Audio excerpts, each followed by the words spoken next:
साथियों, हम सब जानते हैं कि एग्रीकल्चर एक प्रकार से राज्य का विषय है और इसके विषय में अनेक बार लिखा भी जाता है कि भाई ये तो राज्य का विषय है, भारत सरकार को उसको कुछ नहीं करना चाहिए, ऐसा भी कहा जाता है क्योंकि स्टेट सब्जेक्ट है। और मैं जानता हूं क्योंकि मुझे भी कई वर्षों तक गुजरात में मुख्यमंत्री के रूप में काम करने का अवसर मिला था। गुजरात का मुख्यमंत्री रहते हुए, क्योंकि राज्य की विशेष जिम्मेवारी है ये मैं जानता था और इस जिम्मेवारी को मुझे निभाना चाहिए, ये मुख्यमंत्री के नाते मैं पूरी कोशिश करता था। गुजरात का मुख्यमंत्री रहते हुए मैंने कृषि व्यवस्था को, कृषि नीतियां और उनके खेती पर प्रभावों को बहुत निकट से अनुभव किया। और अभी हमारे नरेंद्र सिंह जी तोमर मेरे गुजरात के कार्यकाल में क्या मैं काम कर रहा था उसका भी बड़ा वर्णन कर रहे थे। एक समय था जब गुजरात में खेती कुछ फसलों तक ही सीमित थी। गुजरात के एक बड़े हिस्से में पानी के अभाव से किसान खेती छोड़ चुके थे। उस समय एक ही मंत्र को लेकर के हम चले, किसानों को साथ लेकर के चले और मंत्र था स्थिति बदलनी चाहिए, हम मिलकर स्थितियां जरूर बदलेंगे। इसके लिए उस दौर में ही हमने साइंस और आधुनिक टेक्नोलॉजी का व्यापक उपयोग शुरू कर दिया था। आज देश के एग्रीकल्चर और हॉर्टिकल्चर में गुजरात की एक बड़ी हिस्सेदारी है। अब आज गुजरात में 12 महीने खेती होती है। कच्छ जैसे क्षेत्र में भी आज वो फल सब्जियां पैदा होती हैं जिनके बारे में कभी सोच नहीं सकते थे। आज कच्छ का रेगिस्तान में से वहां की कृषि पैदावार विदेशों में एक्सपोर्ट होना शुरू हुआ है।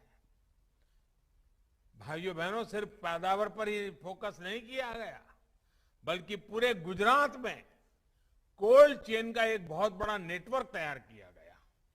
ऐसे अनेक प्रयासों से खेती का दायरा तो बढ़ा ही, साथ ही खेती से जुड़े उद्योग और रोजगार भी बड़ी मात्रा में तैयार हुए हैं। और क्योंकि एक मुख्यमंत्री के नाते राज्य सरकार की सारी जिम्मेवारी होती है, तो मुझे वो समय इन सारे कामों करने का अच्छा सा अवसर भी मिला और मैंने पूरी मेहनत भी की। भाइयों और बहनों, खेती में हुए ऐसे ही आधुनिक परिवर्तनों को आजादी के इस अमृत काल में और विस्तार देने की जरूरत है।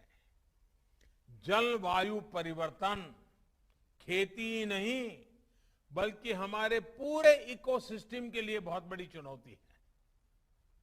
मौसम में बदलाव से हमारा मत्स्य उत्पादन, पशुओं का स्वास्थ्य और उत्पादकता बहुत अधिक प्रभावित होती है। इसका नुकसान किसानों को, मछुआरे साथियों को उठाना पड़ता है।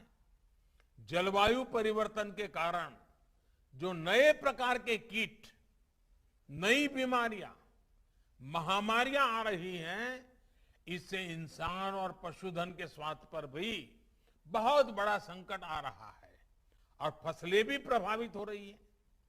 इन पहलुओं पर गहन रिसर्च निरंतर जरूरी है। जब साइंस, सरकार और सोसाइटी मिलकर काम करेंगे तो उसके नतीजे और बेहतर आएंगे।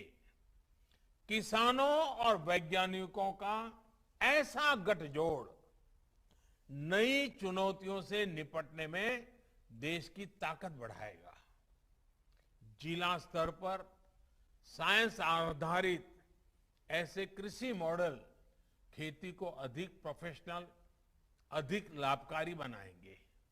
आज जलवायु परिवर्तन से बचाव करने वाली तकनीक और प्रक्रियाओं को प्रोत्साहित करने के लिए जो अभियान आज लॉन्च किया गया है, उसके मूल में भी यही भावना है।